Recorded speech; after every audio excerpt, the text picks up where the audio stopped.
say that we've also enjoyed the stay. I had an opportunity yesterday to dance to Lionel Richie at the White House. And I've also had a great opportunity to dance with your young ones here who, oh yeah.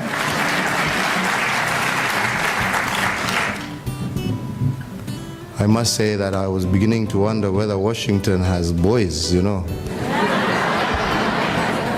You know, I'm told these things are seasonal, you know, when it's too cold, when it's too hot. But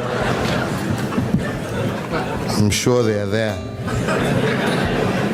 Maybe just as shy. You know, boys are kind of shy. But beware, because women are taking over the world. They're taking over Kenya. You know, sometimes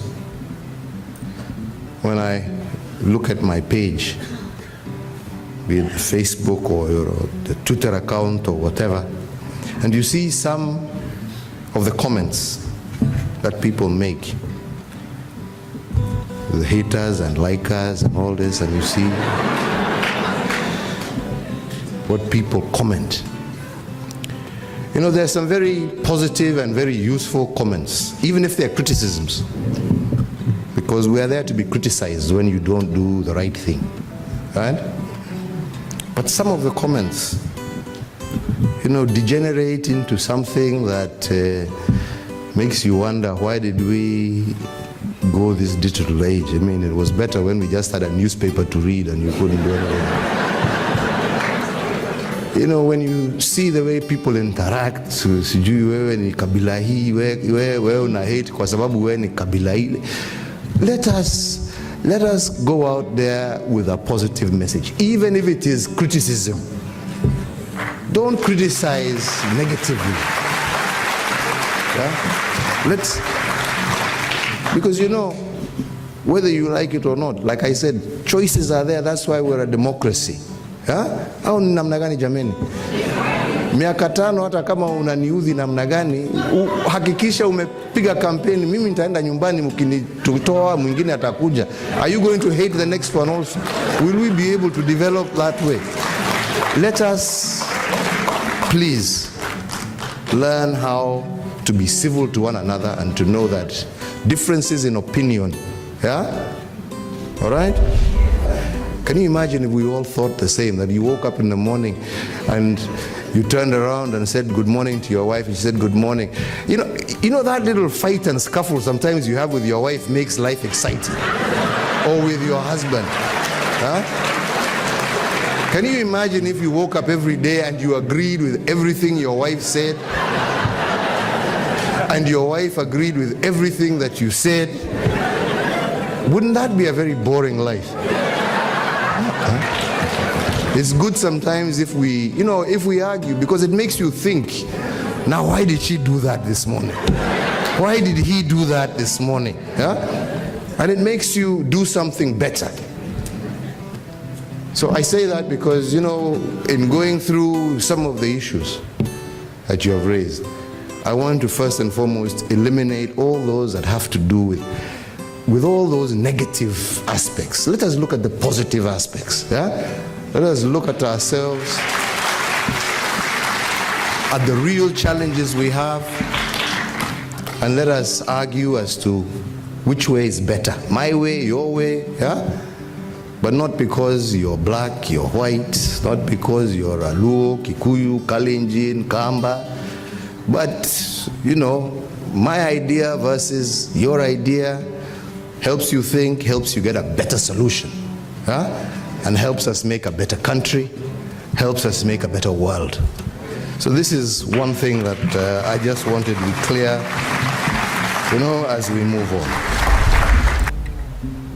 And we moved in with a singular aim of working together with our counterparts in Somalia to bring peace, to bring stability, because their instability was now becoming instability and security for the people of Kenya.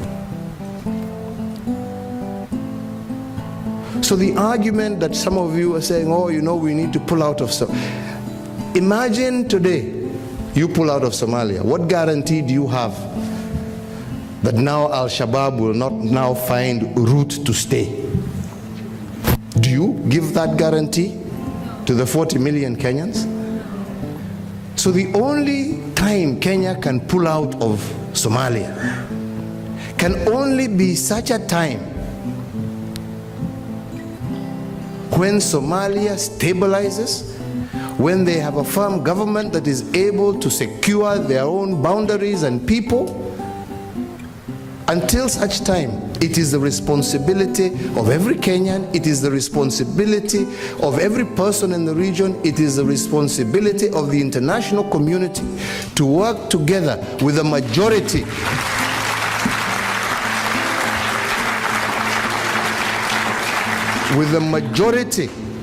of well-meaning people of Somalia to uproot these evildoers who are intent on causing all of us harm.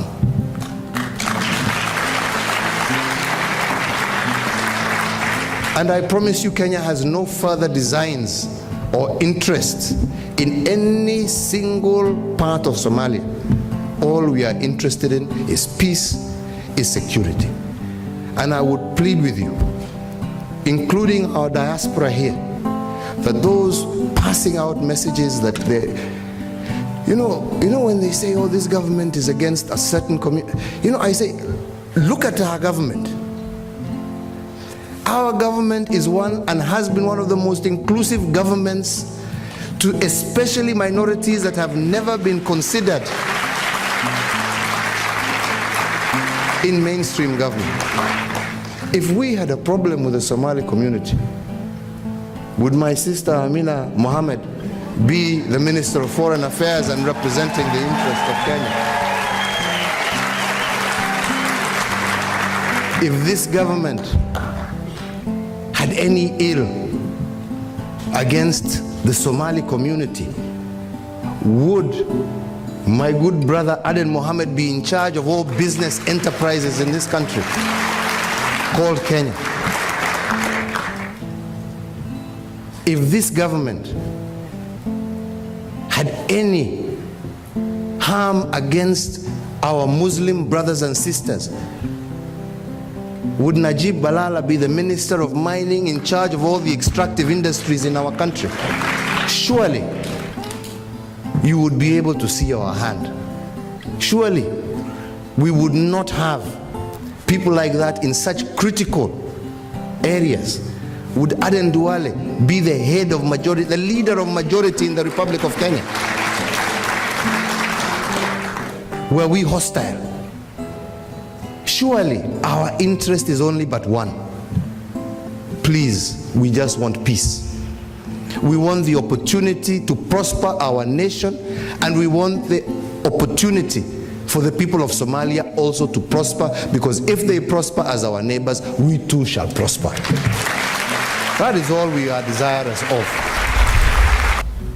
Huyo naye Rotich ameng'ang'ana huko akitumia pesa ya taxpayer, ametembea kutoka Nairobi, sijui ameenda Qatar, ameenda London, ameenda New York, Boston, sijui San Francisco, sijui Los Angeles, akitafuta bond ya Euro bond ya $2 billion.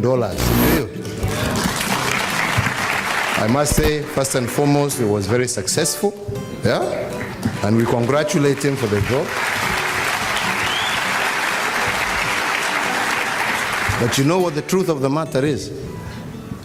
That $2 billion that he got is equivalent, to what you as a diaspora remit to Kenya every year.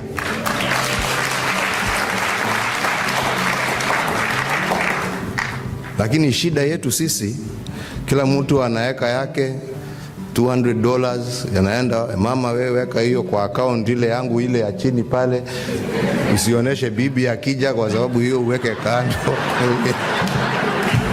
Hiyo ingine ni yako ya kununua unga etc. Namna hiyo ingine ile kanyumba nilikuwa najenga pale, lipa contractor mwezi hii. can you imagine if you mobilize that money, right, and actually had a conference with these good people, right? The kind of investments that you would make and the kind of returns that you would have ya kununua unga na ya kuficha ya bibi kidogo. Yeah? Can you imagine what you would be able to do with that? Those who live in countries where people drive on the wrong side of the road, all right, should be entitled when they leave and they are going home to be allowed to sell that car that drives on the wrong side of the road, be able to buy a vehicle that drives on the right side of the road, and to be able to bring that car into Kenya duty free. Yeah. Okay? And it could be as simple as that. Yeah? Because it is. Yeah? And it should be as simple as that. And it should be treated as if it was their, because it is not their fault that they are living in a country that they don't know how to drive. Yeah. Yeah? Na hiyo ni kitu simple na ni kitu straightforward. Tukubaliane namna hiyo, kwa sababu hiyo ndio haki yao. Huwezi kuambia mtu umekaa umeishi useme you can take home personal effects, ikifika kule useme hii gari yako haiwezi kutembea bara. Sasa hawa sio walichagua nchi vile wanapeleka magari? Kwa nini waumizwe? So hiyo ni directive na nimesema ifanywe namna hiyo. The investment doesn't have to be yours as an individual. Yeah? The great projects wewe unafanya wewe nani hiyo na usilale amelala. Yeah? Wewe mtu ya lapset bana. Umelala.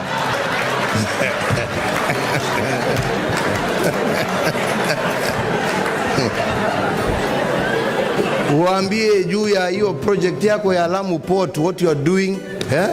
Let them invest, you know.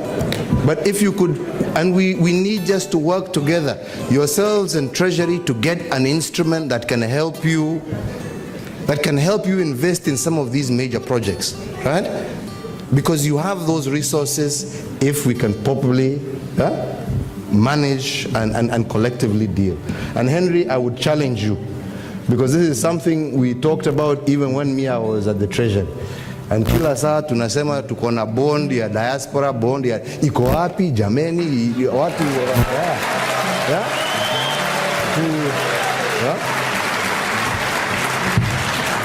tumalize hiyo kitu ndio, and they will invest in it. They will, I'm sure they will invest in it. Yeah? Given the kind of returns they are getting here, given the lack of hassle, because now it's guaranteed by government, they will invest and reduce our need to start looking around for people all over the place.